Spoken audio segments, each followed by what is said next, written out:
Alright, hello and welcome. This is the lazy speed build that I've been using to farm the Alch Labs on Massacre Survival Hardcore. Maybe you've seen these speed builds already. Anyone who's got endgame stats is pretty much speed farming this at this point. I'm also going to break down what I got from 50 runs, the pets and stuff, what I actually got from 50 runs, a bit of an analysis. I'm going to start off with some DSTs here. I do 7 DSTs here total, and then a flame burst, and they all go on a 5DU buff beam. Now you can fit all 8 towers on a 4DU buff beam if they're packed nice and tight and you nail the buff beam placement, but the idea here is that this is a lazy build.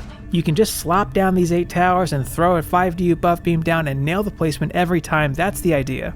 I do 3 level ups on the back row of DSTs and then 2 level ups on the front row towers here.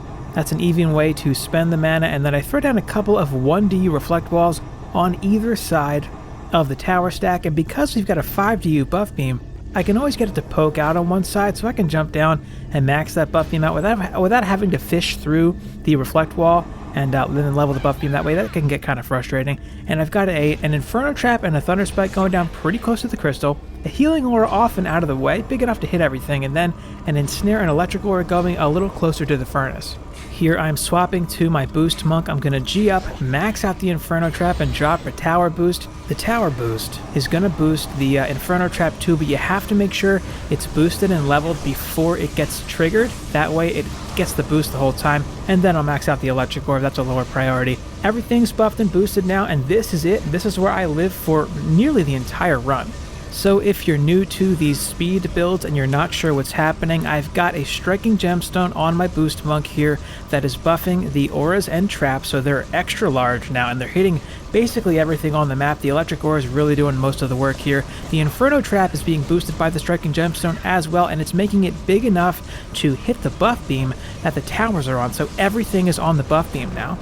So the Electric Aura and Inferno Trap are killing all the low-level enemies, and the towers are killing all the ogres, Jinn, and Sharkin. Everything dies super fast, and it's a really quick way to run this. So this is my variation on the speed build. A lot of these builds exist. Aramir's got a good one. I've seen Juicebags cover these too. Tyson showed me his speed build. This is sort of based on that. If you want to make this safer for multiplayer, swap the Thunder Spike out for a gas trap on top of the furnace to slow everything down a little bit. Typically, you would see people running the waves on a Squire with the Striking Gemstone, but with the Healing Aura and the damage I can do with the Monk, I found that the ogres weren't that much of a threat. Here, I'm pumping some shots into the spiders that are falling down next to and behind the towers because they take a little longer to kill since the towers can't target them, so I help out here to speed the wave up. That's pretty much the game plan here. I hang out in this spot, buff the auras and traps with the Striking Gemstone, keep dropping my boost to increase the damage even more, and kill the spiders toward the end of the wave to help out and have this thing run a lot faster. So another reason why this is a lazy speed build is because I don't bother collecting the mana, I just G it up, I don't sweat it. You don't really need it anyway, and I do run it back to the tower stack and drop a tower boost here just to show that it's a thing you can do without dropping the boost on the auras. Like, it doesn't matter if you want to run back and do that, you can. It'll put more damage on the ogres, but I don't really sweat that. With endgame stats, they die pretty quick from your towers. Speaking of endgame stats, I'll show you where I'm at here. My Builder Apprentice is at about 8,200 power and 4,200 defense rate. My Trap Huntress is at about 7,500 for power and 3,500 for fortify and range. On my Aura Monk, I've got about 6,900 power and 4,600 range.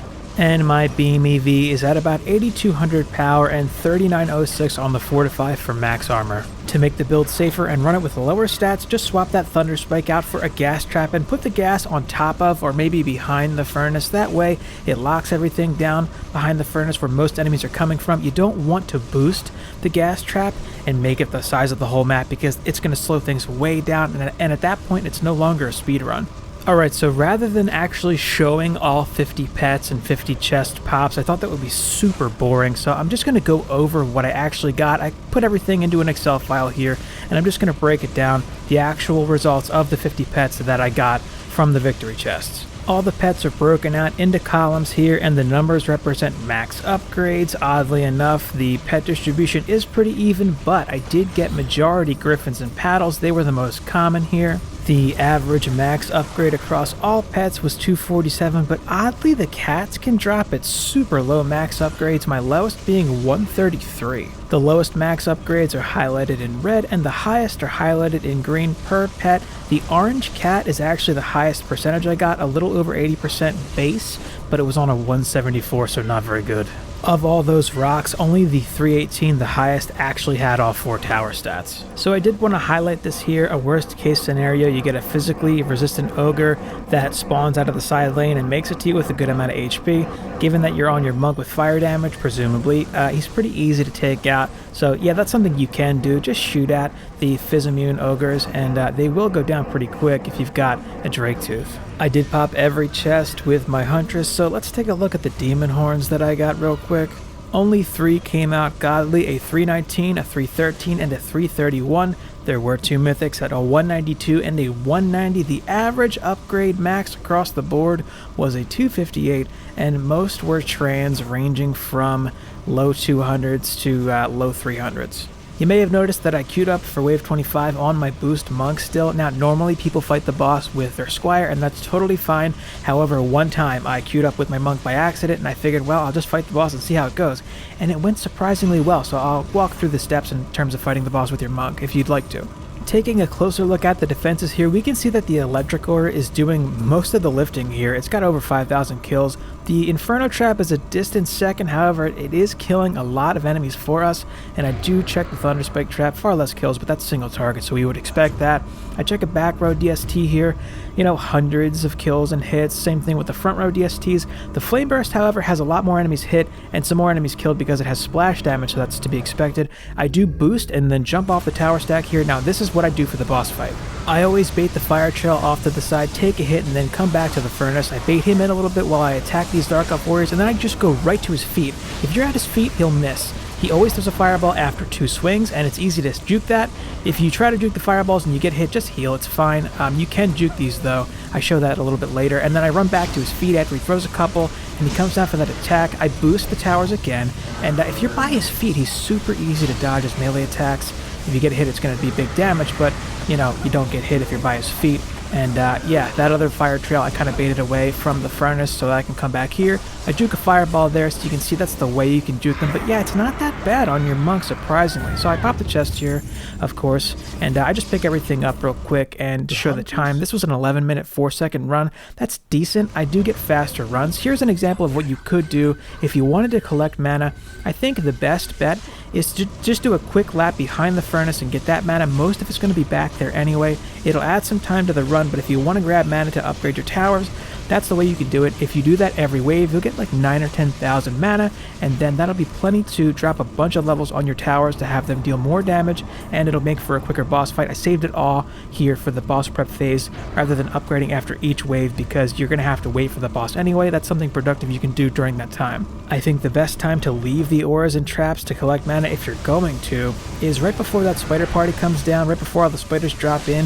If you wait until they're starting to drop in, you'll have to worry about getting webbed and they'll be in the way and stuff. It's a little easier to collect mana before they come in, but after all the dangerous enemies are gone. You don't want an orc or a mage running up to your crystal and attacking it either, so right about 210, 220 enemies left I think is a good time to run around and collect mana. I'm just showing another boss fight here. This one's a little smoother, I guess, but it's the same principle applies here. Juke the fireballs, bait the fire trail, drop one more boost on your towers midway through the fight, and it's an easy win. I didn't get lucky and have a one-off victory with the monk. This is how I farm it now. I'm not going to pretend it's easier to fight the boss on your monk. Totally switch to the squire for wave 25 if you'd like. It's fine to do, but you'll get the fastest times fighting the boss on your monk instead. Expect it to add another minute or so if you collect mana and fight the boss on your squire, but here you can see my better time. So it's easy to clear 11 minutes. It's easy to get under 11 minutes if you get good at slapping the build down quickly and run everything with your monk. Here's just a few more examples of me running this with my monk, killing the boss, and getting under 11 minutes. If I collect all of the mana between waves and I fight the boss on my squire, typically my runs are between 12 and 13 minutes, which is still pretty good. Now, I had footage of myself popping 50 chests, some of it from a Twitch stream and some of it from just me running it, but it was so boring to watch all 50. It was kind of pointless to put that in the video, I thought. So I figured I would just share the numbers, and if you'd like to see some of the chests from a Twitch stream, I do have a highlight video on Twitch. I'll link that in the description. But that's pretty much it. Thanks so much for watching. I'll take us out with a full boss fight where I got that 331 demon horns.